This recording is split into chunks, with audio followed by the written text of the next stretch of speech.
Hi friends, welcome to practice. So today's class, we're going to be talking all about the breath. The breath is something that you'll be hearing me cue and talk a lot about throughout my classes, and it's so important in a yoga practice. The breath is really a chance to tune inward, and every time we breathe, there's movement happening in the body. And this movement usually happens at the region of the pelvis, the spine, and the rib cage. And so that's what we're going to be talking a little bit about today. And we'll do some movements related to that.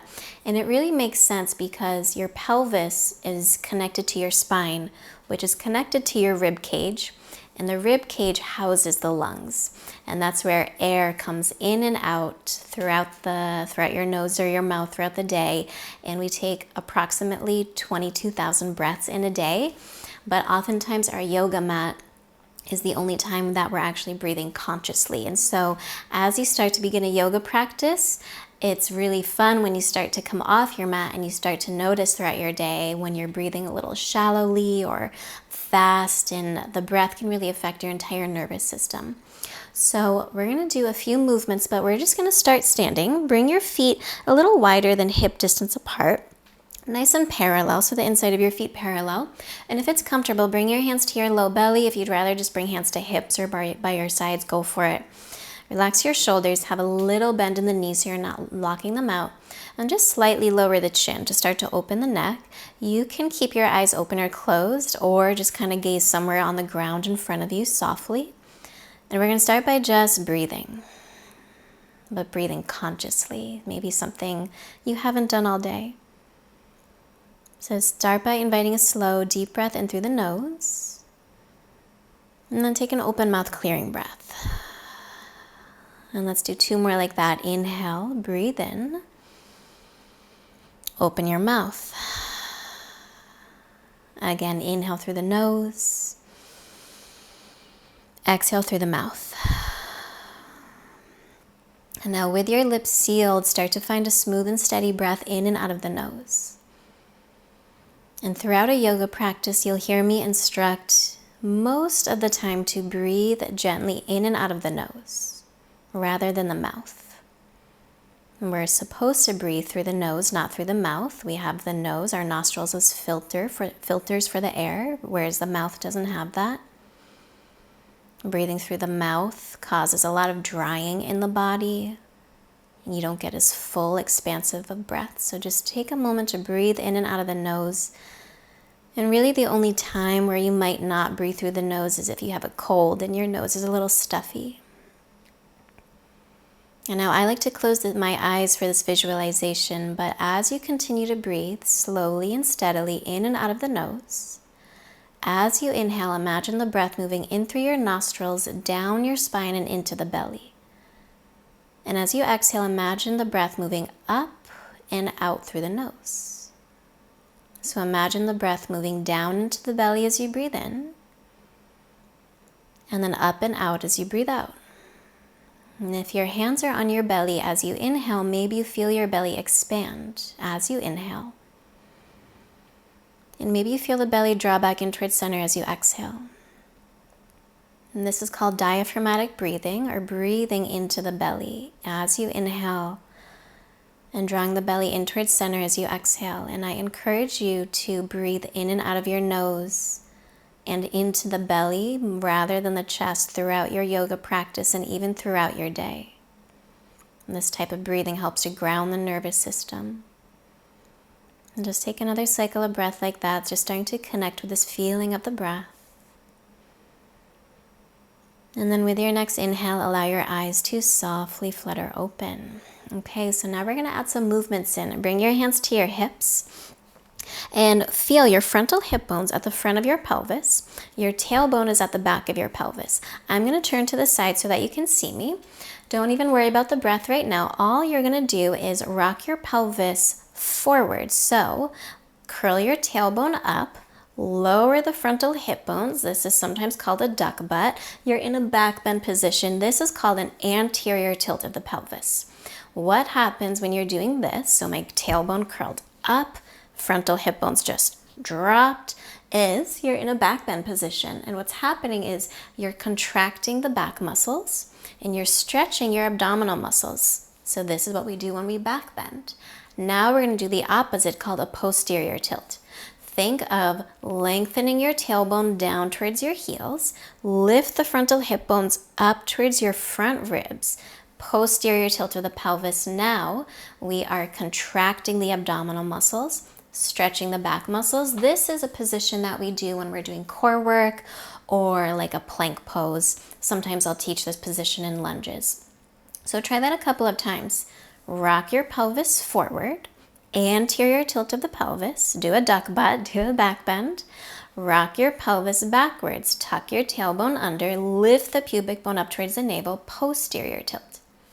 Anterior tilt, back bend, posterior tilt, flexion of the spine is what we call this. So a couple more times. When you rock the pelvis forward, anterior tilt, you are in a position of extension. So back bend position, opening the front body, extension. When you rock the pelvis backwards, posterior tilt of the backwards, post, think backwards, you're in a position of flexion, stretching the back body, contracting the front. One more time. Inhale, anterior tilt. Another way to think of it is like you're unzipping a pair of jeans. And then posterior tilt, you are zipping up a tight pair of jeans. And then just come back towards center. Okay, so those are positions of the pelvis that I will talk a lot about throughout my classes. Now bring your hands to your front ribs. And from here, we're going to do the same anterior tilt and posterior tilt, but now of the rib cage, and your pelvis is going to move because, like we said, it's all connected. Let's start with that anterior tilt. Lift your back ribs up and off your waist. Move your front ribs down. So now, anterior tilt of your rib cage is puffing out, and then draw your front ribs in, breathe into the back body. More of a posterior tilt. So it's a little more subtle, but think ribs puffing out, back bend position, and then ribs hugging in. Flexion. When your ribs puff out, I also imagine like this corseting action, moving a ribs, front ribs moving away from each other. When you draw your front ribs in, think of your ribs hugging in. That's that corseting action. So you can do the movements together. Stand, a little bend in the knees. Let's start in that back bend position. Let your pelvis tip forward, unzip the jeans, anterior tilt, let your ribs puff out. This is a back bend position, and you are stretching your front body, contracting your back muscles. Now let's do the opposite. Lengthen the tailbone down, lift the frontal hip bones, hug the front ribs in. This is a position of flexion. Pelvis, rib cage in a posterior tilt. You're stretching your back muscles, contracting the front, like what we do in core work or planks. And then come to stand. And when you're standing, just a little side note, you want to be somewhere in the middle of both, where you're not rounding, tucking the tailbone, flexion, overly in flexion. You're not in a big back bend. Think tailbone and frontal hip bones pretty level. And then bring your left hand to the left side body. Reach your right arm up as you breathe in. And then exhale, take a side bend over to the left. And what you're doing now is contracting the left side body and stretching the right side. You can really breathe into the right lung. Come towards center. Let's switch. Bring your right hand to the right side body. Reach your left arm up and then over to the right. Now you are contracting the right side and stretching the left side. And just do that a couple more times, maybe adding little bends of the knees. So just feeling that you can move your front body, your back body, and the sides of your body. And then come back towards center. Come into a tabletop position on hands and knees. Shoulders over the wrist, hips over the knees. Fan out your fingers. Make sure your wrist creases are parallel to the top of the mat. So now we're going to do some cat-cows, and you're going to again feel those movements that we just practiced. Drop your belly. Curl your tailbone up. So unzip the jeans, anterior tilt of the pelvis. Pull the heart forward and up, pause. Pelvis is In anterior tilt, you're in a position of extension. We're stretching the front body, contracting the back body. Ribs are puffing out. You can really breathe into the front body. You're in a back bend. And now do the opposite. Tuck your tailbone under, lift your pubic bone up towards the navel, zip up a tight pair of jeans. Hug the front ribs in and push the floor away from you. So now pelvis is in that posterior tilt. Ribs are lifting away from the floor. Shoulders are spreading across the back. This is posterior tilt of the pelvis. Spine is in a position of flexion. We're stretching the back muscles, contracting the front, like what we do in core work, planks, and lunges. Now, do that again. Relax the belly, pull the chest forward and up, curl your tailbone up, and then round your spine. Tuck the tailbone under, hug the front ribs in. Come back towards center. So those are your cat-cow movements. We're going to now link the breath. Remember to breathe in and out of the nose. Inhale, draw your heart forward and up, curl your tailbone up, cow pose. Exhale, round the spine, tilt your pelvis backwards, cat pose. Inhale, come into that back bend position, position of extension. Exhale, round your spine, position of flexion of the spine. Few more times. Inhale, arch, open your front body. Exhale, round, open the back body.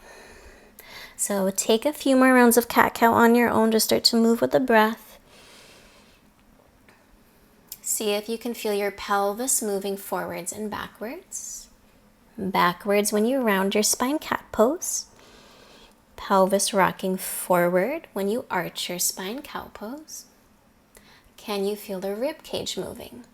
Ribs lifting away from the floor when you round your spine, and then letting the ribs puff out when you arch your spine. And then from here, bring your big toes to touch, separate the knees to about shoulder width apart. Sink your hips back towards your heels. Walk your hands forward, take an inhale. Exhale, crawl your hands over to the right, side body stretch. I like to be on fingertips. Do what feels best here. Relax your head. The forehead may or may not come to the floor. And now you're contracting the right side body. Breathe into the left side body. Take a full breath in through the nose. Stay for the breath out. Walk your hands back forward through center. Crawl as far forward as you can. And then over to the left. So now can you breathe into the right side lung? Breathe into your right side body as you contract the left. Relax the head. Inhale here. Stay as you exhale. Crawl your hands forward. Roll up so you're sitting back on your heels. Swing your feet around. Come to a comfortable seated position. If you'd like to sit up onto a block, go ahead and do so. Any comfortable seat for you. You could even sit on a chair. Reach your arms forward in front of you. Curl your fingers in and just roll out the wrists a few times. And then go the other direction.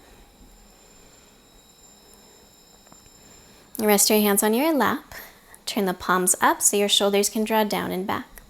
Try to sit up nice and tall. Ideally, your hips are above your knees. If your knees are higher, just means you need to sit up onto something higher. And then can you get right on top of your sit bones? So press the base of your spine forward so that you're not rocking your pelvis backwards. You're not rounding your spine, but your pelvis is upright. And then from here, hug the front ribs in. This is especially important for bodies that are usually a little bendier, where the rib cage likes to really puff out in that back bend. Think of knitting the front ribs in. Draw the front ribs in towards your back body. Slide the shoulders back. Lower the chin to the chest. Let the eyes soften or close. Come back to that smooth and steady breath in and out of your nose now. As you breathe in, maybe you imagine the breath moving down into the low belly. As you exhale, feel the belly gently draw back in towards center. Inhale, maybe feel the belly expand. Exhale, draw the belly back in. And take a few more cycles of breath like this. Breathing in and out of the nose. breathing into the belly rather than the chest. And I encourage you to bring this breathing off your mat and into your daily life. When you're driving, when you're cooking, when you're doing work, going for a walk. Anytime you start to notice the breath get a little short or shallow or starting to breathe out of the mouth, can you just gently soften the lips, soften the space between the eyes, and breathe in and out of the nose and start to feel the breath slow down. And in return, feel your nervous system start to settle and your body start to ground and just feel a little more relaxed.